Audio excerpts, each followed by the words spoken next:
D&D cùng toàn thể quý vị thân mến, tôi là Vũ Trung Đức, đại diện cho công ty trách nhiệm hữu hạn Team Leadership, đơn vị tổ chức chương trình du lịch nghỉ dưỡng tại Sầm Sơn.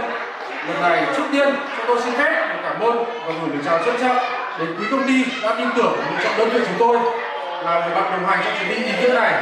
Đơn vị của chúng tôi rất vinh dự khi được góp phần tạo nên những khoảnh khắc thư giãn, gắn kết và cho đại gia đình đi xa trong suốt hành trình. Tập thể ekip của Team Leadership luôn cố gắng hết mình để đảm bảo cho sự chu đáo, an toàn và chuyên nghiệp. Mong rằng đã mang đến cho quý anh chị một kỳ nghỉ thật trọn vẹn. Nếu có điều gì chưa hoàn hảo hoặc có thiếu sót thì cũng mong nhận được những cái lời góp ý chân thành từ quý anh chị để có một ngày để những cái lần hợp tác tiếp theo được thành công hơn. Buổi gala hôm nay không chỉ là dịp để tổng kết hành trình mà còn là khoảng thời gian quý báu để chúng ta tặng các lại công việc nâng ly cho sự gắn kết, phát triển và thành công không ngừng của Lisa. Một lần nữa xin chân thành cảm ơn ban lãnh đạo và toàn thể anh chị em của công ty. Kính chúc quý công ty ngày càng phát triển bền vững, vươn xa mạnh mẽ. Chúc đại gia đình Lisa luôn đoàn kết, hạnh phúc và gặt hái được nhiều thành công. Chúc buổi tiệc gala dinner của chúng ta hôm nay ấm cúng, rực rỡ, ngập tràn niềm vui và tiếng cười. Xin trân trọng cảm ơn.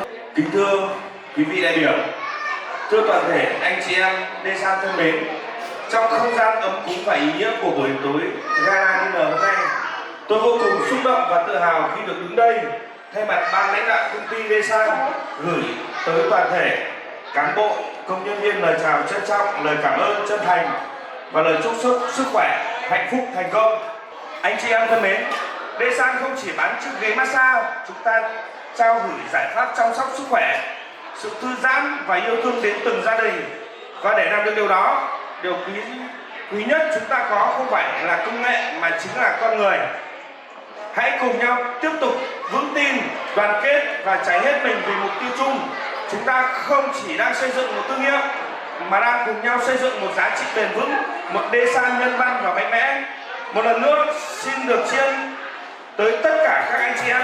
Chúc buổi tiệc gala dinner hôm nay thật vui vẻ, đong đầy tiếng cười và là khoảnh khắc đáng nhớ trong hành trình Lisa năm 2025. Chúc toàn thể anh chị em và gia đình một năm tràn đầy sức khỏe, bình an và thành công. Xin cảm ơn.